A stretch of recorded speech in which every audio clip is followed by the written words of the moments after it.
moteriškė, stop, užtenka. Jūs papasakosit arba pasakysit kažką tokio, kad dukra užsigaus. Ir paskui nekalbėsiu jumis 3 dienas. Aš su mama irgi mėginu palaikyti gerą ryšį. Kokie pavojai laukia paauglės mamos? Nemanau, kad ten žmogus, ta mergaitė, kuri sutinka su mama. Aš dar kartais noriu, kad mano viršus būtų. Tai kas jūs per šeima? Normali šeimomis. Ką jūs tokio padarėte? Gal jūs galite mums duoti instrukciją, ką daryti, kad dukros iš tiesų būtų atviros? Gal tu turi instrukciją? Labas, aš esu Jurga. Uma, Upės merginų ir mamų akademijos mama. Ir šiandien, kaip visada, mes pakvietėm čia į studiją geriausias Lietuvos paauglystės ekspertes. Paauglės ir jų mamas.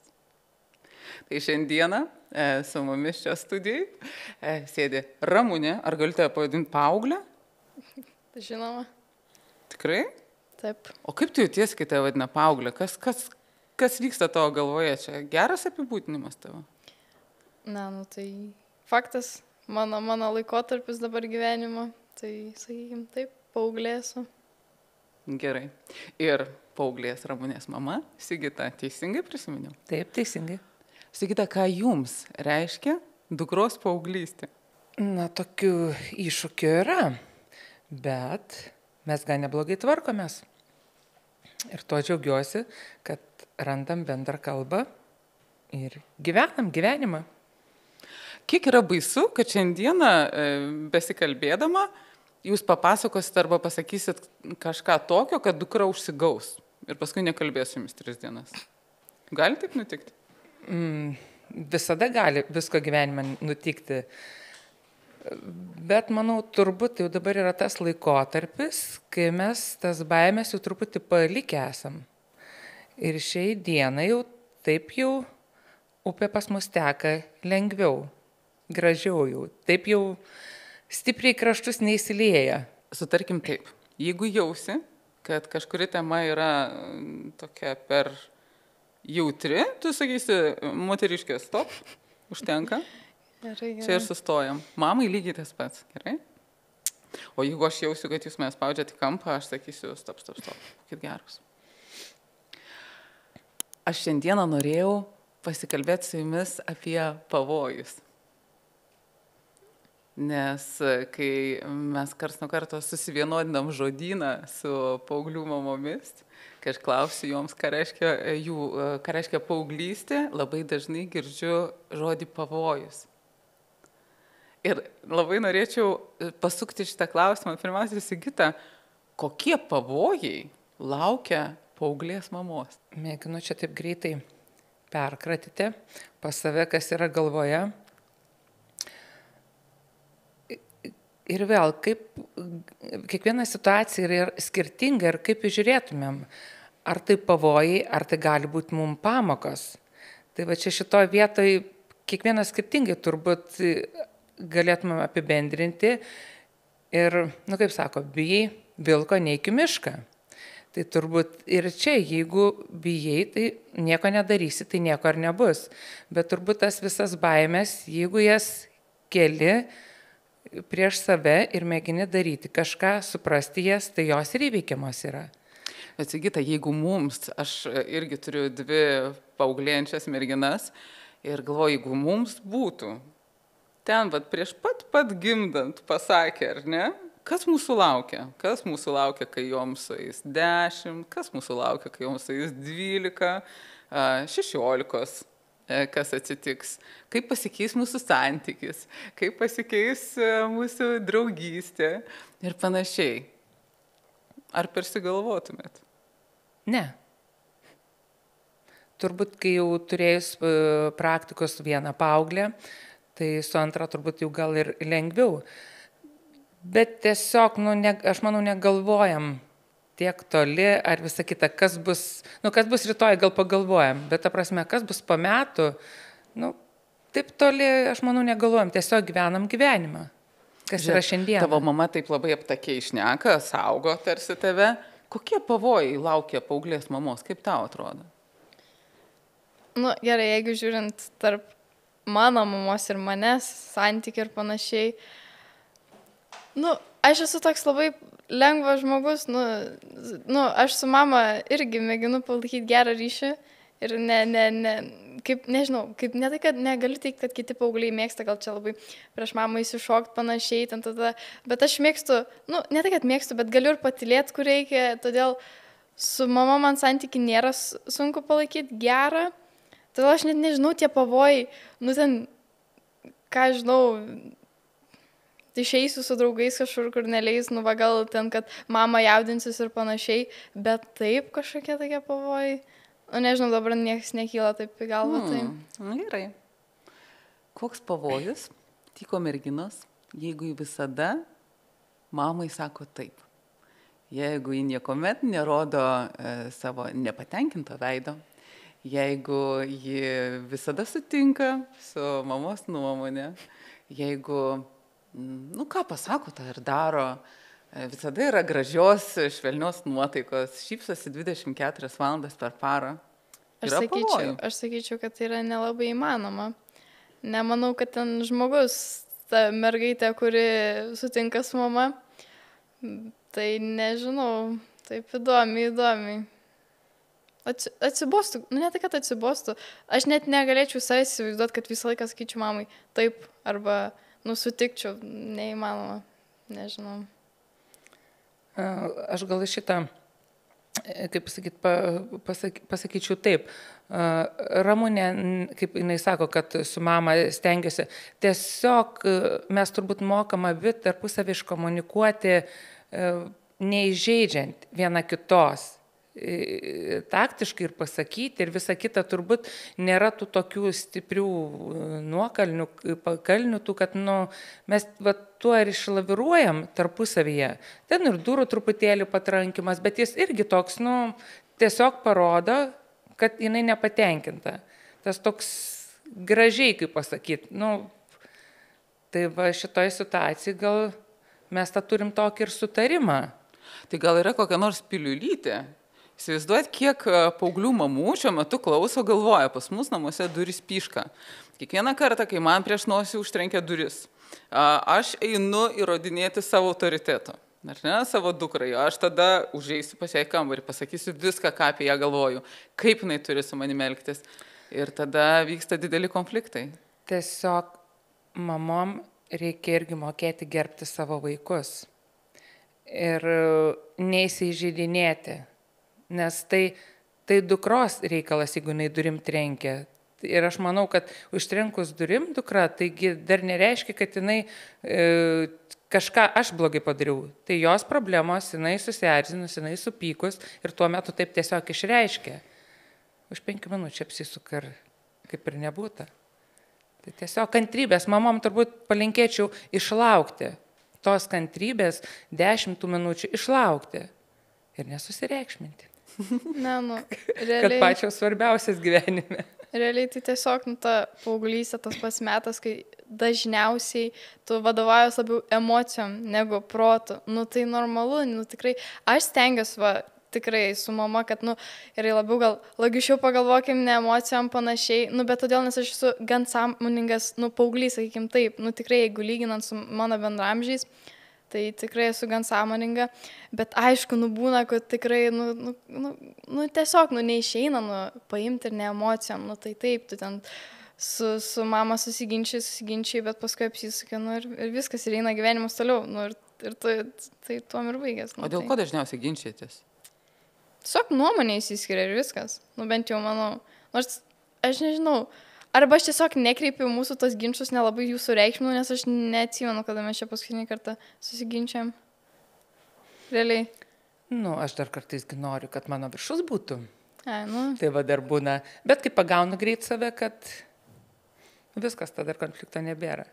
Aš turiu tą mantrą, kad aš esu labai svarbus, didelis kalakutas ir viskas turi būti taip, kaip aš noriu.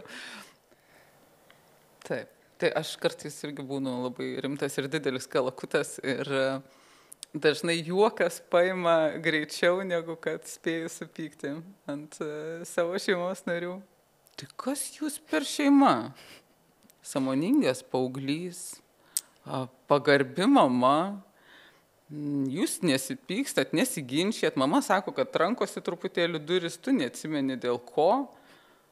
Ne, aš tiesiog esu, gerai, kaip kurios vietos aš nelabai sureikšminu mūsų pykčio su mama. O mama kaip tik atvirkščiai, jinai labai taip ne tai, kad sureikšminu, bet, nežinau. Tiesiog aš taip praleidžiu, aš labai mėgėja praleisti pro ausis ir kad manęs neužgautų tas, todėl, o mamai kaip tik, kaip tavęs čia gali neužgauti, kaip tu čia taip nesureikšmini, tai tada ir gaunas, tada mūsų dažniausiai konfliktas ir labiau įsiplečia vien dėl to, nes aš dažniausiai praleidžiu pro ausis ir jai tas nepatinka, bet taip tai, nežinau, pykstamės, nesipykstam, normaliai šeimamės. Aš grįžtu tada prie tų pavojų, nes girdžiu, ką sakai.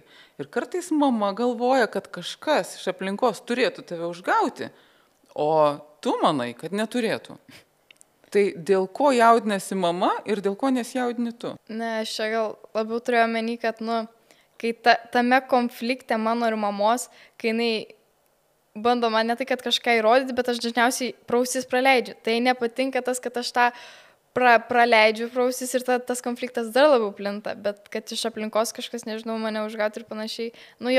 Aš esu ta, kad irgi ir iš aplinkos praleisiu prausis daug visokių komentarų, bet aišku, kiekvienas turim ribas, tai irgi būna tos ribos, tai nežinau. Tas aišku, mama jaudinasi dėl tų vadinamų pavojų, kad iš aplinkos tos patyčios viskas, bet nežinau, kažkaip. Tvarkomės. Ja. Kalbam. Kalbame iki kiek tai tie dalykai nuveda, kiek giliai, kurioje vietoje jau tikrai skauda ir gryninamės tuos dalykus. Jeigu taip daugant kalbam, stengiamės kalbėti. Nes aš suprantu, kad paauglystėje, mes, nežinau kaip Sigita jūs, aš tai buvau nemirtinga visiškai. Man nieko negalėjo atsitikti. Oi. Aš buvau įsitikinus, kad jau kam, o man tikrai nieko nesitiks.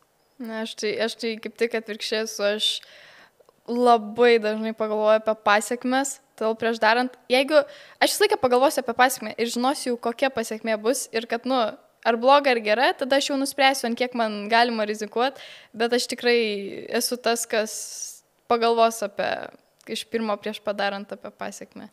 Tai... Ar tu sakai, kad yra iš tiesų paauglių, kurios galvoja apie pasiekmes ir mamos, kurios dabar klauso, gali tikėtis, kad jų dukros irgi nutuokia, kokios pasiekmes jų laukia?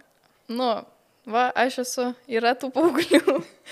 Tai, čia nuo kiekvieno žmogaus labai skirtingai priklauso, kaip kiekvienas mato, tiesiog požiūris, jų suvokimas ir viskas, tai... Tiesiog, kiekvienas skirtingai mato. Tai čia tas pats ir priklauso nuo visko. Nežinau. O nuo ko neįmanoma apsaugoti dukros? Ta prasme, aplinka, išeina į mokyklą, visur, neapsaugosim. Tiesiog reikia mokinti, kad pačios išmokti apsisaugoti. 24 valandas per parą mesgi nebūnam su jomis. Realiai tai tikrai nedaug būnam su jomis, nes mokykloje didžiąją dalį dienos praleidžia, o vis dėlto mokykloje tai ten pavojų daug, kaip bebūtų, ir neįmanoma taip paimti, kad apsaugot. Ir neapsaugosime mes mamos, tiesiog įdėkti gal netiktų tas žodis, per pokalbį, per supratimą, kad pačios saugotus.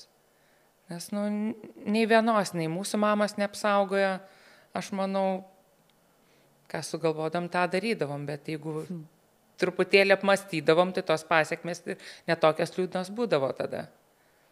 Aš neslėpsiu stovykloj, Umos akademijai, aš priėjau prie Ramunės, sakau, žinai, tu tokia atvira ir tokia išmintinga, kaip čia taip yra, bet sako, čia viską mano mama, žinok.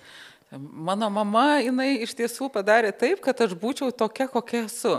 Galvoju, ką jūs tokio padarėte? Gal jūs galite mums duoti instrukciją, ką daryti, kad dukros iš tiesų būtų atviros, suprastų, kas vyksta aplinkės pasaulyje ir išmintingai ir adekvačiai žiūrėtų į nemalonius dalykus.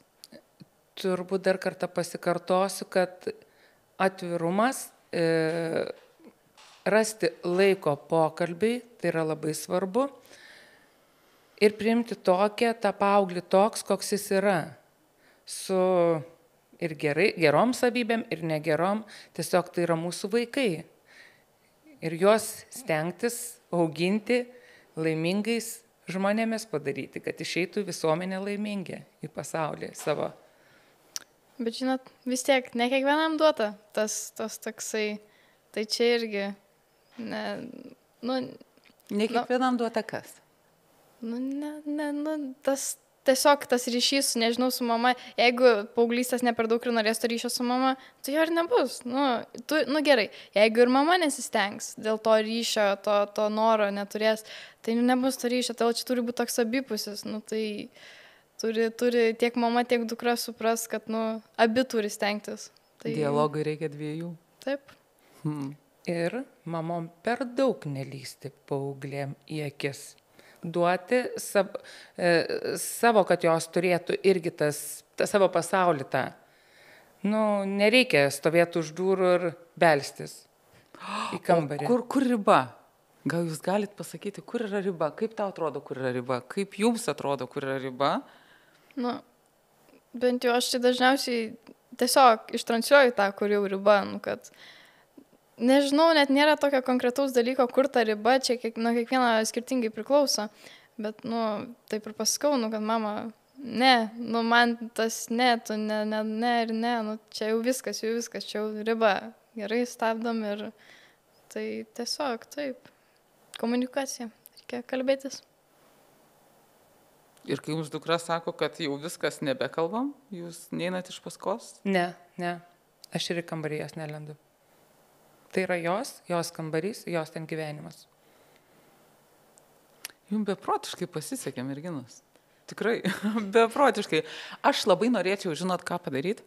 Aš norėčiau paprašyti tavęs, kad keliais sakiniais papasakotum apie save savo mamos žodžiais. Čia tai sunkus dalykas, bet... Sakyk, Ramunė yra, žinai. Tai. Pagal mamą...